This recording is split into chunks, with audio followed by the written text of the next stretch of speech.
I thought I'd talk about octaves a little bit, playing in octaves and how to conceptualize octaves and play them.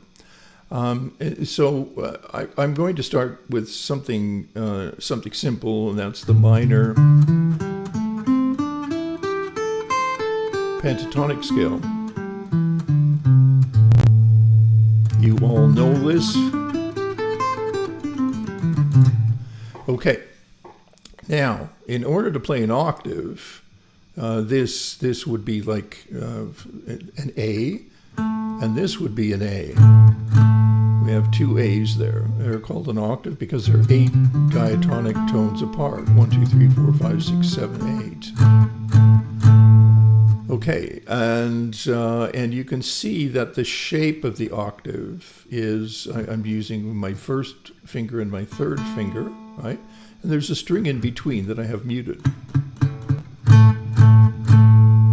Right? Okay. Now I can do the same thing on the next set of strings because they're tuned the same. So I've got a D here and I've got a D here, right? And I move up to the next set of 2 strings, but I can't do that same shape here because of the tuning of the B string. So I have to compensate for that tuning by playing that with my baby finger. Right, and the 8 notes still apply. 1, 2, 3, 4, 5, 6, 7, 8, right? And then finally on the top string set, same thing. I have to compensate here because of the way the tuning works out on the guitar, right? So there I have 4 shapes. Bottom 4 strings, top 4 strings if you like. So I know we've got 6 strings, but you know, from here to here and here to here we have a set of 4 strings, and from here to here and here to here we have a set of 4 strings, right? Okay, you can look at it that way. Those are octaves. You've heard octaves played before by Wes Montgomery and many other players that that tried to copy that style of playing. But it's a really great way to take simple melodies and beef them up, make them sort of sound cool.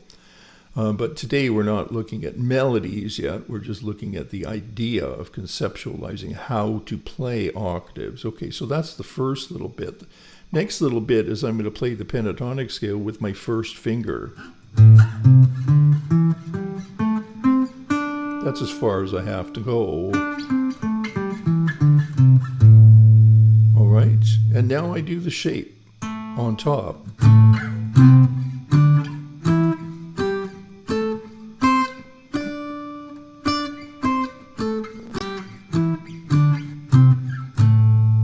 Flat 5.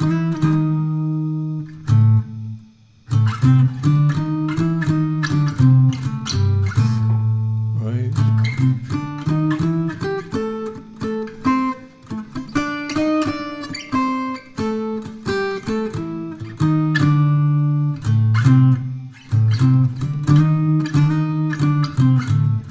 I just put the 5 in there because it's cool, because it sounds so cool.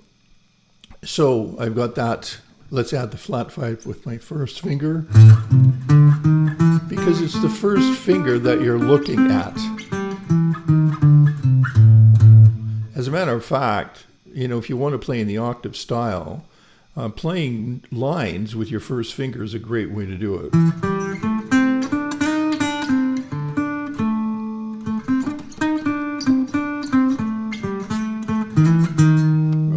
And then you just add the octave shapes on top.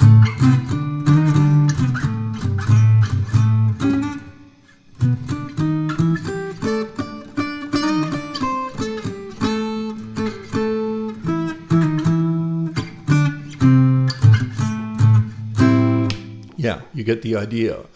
So conceptualizing octaves, you can do exactly the same thing with, let's look at a Mixolydian mode. I'm going to play a Mixolydian mode with my first finger.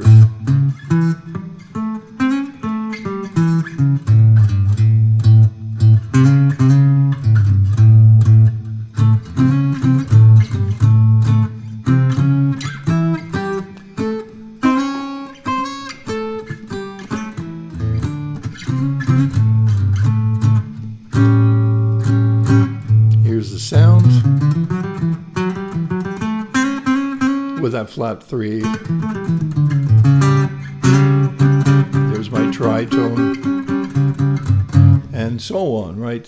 So octaves. Start with your first finger. Play any scale with your first finger, and then add those shapes, and you'll find that before you know it, you're going to be playing in an octave style. Wes Montgomery used to play with his thumb. He's got a huge thumb. And the reason was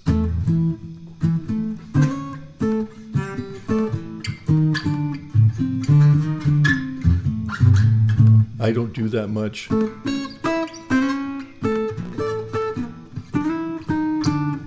The reason is because I don't have 6 children. And that's the reason he learned how to play with his thumb. Because he'd get home from work and he didn't want to make noise, but he still wanted to hear his lines. And so he doubled them up with octaves, right? And before he knew it, he had a style that was all his own. Okay, there you go. Bam, octaves. Cool stuff. And if you really want to, understand this whole thing a little bit better, octaves are a good way to do it. It's not only a textural cool technique, but also just in general knowing where your fretboard is, right? Right. Here's an A, here's an A, here's an A, here's an A. It's a nice way to quickly reference your fretboard.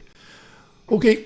That's it for Octaves conceptualizing. I'm using really big words in my headings now because it makes me feel smart. Okay, talk to you soon, and thanks.